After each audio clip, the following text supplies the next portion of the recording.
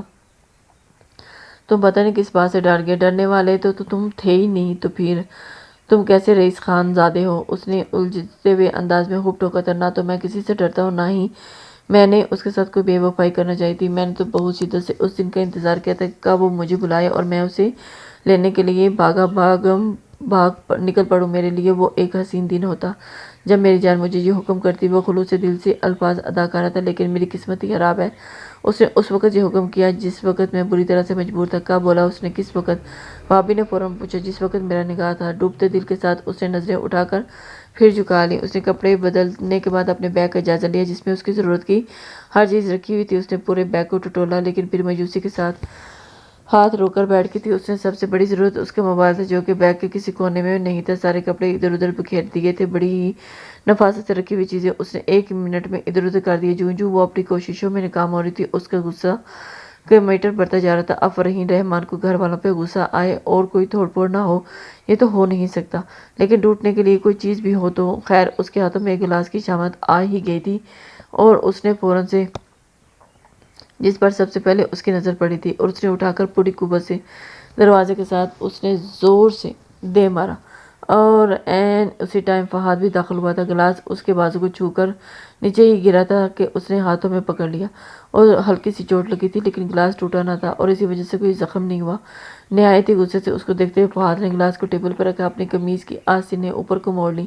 شاید آج گلاس کی نہیں فرحین کی شامت آئی تھی۔ وہ اس کو اپنی طرف بڑھتے ہوئے صرف خاموشی سے دیکھ رہی تھی، اور دیکھتے ہی دیکھتے اس نے زوردار تھپڑ فرحین کے چہرے پر دے مارا اور اس کی آنکھوں سے آنسوں کی قطار سی روانی ہو گئی تھی۔ ایک پل کے لیے اس کا دماغ ہی گم گیا تھا۔ وہ تھپڑ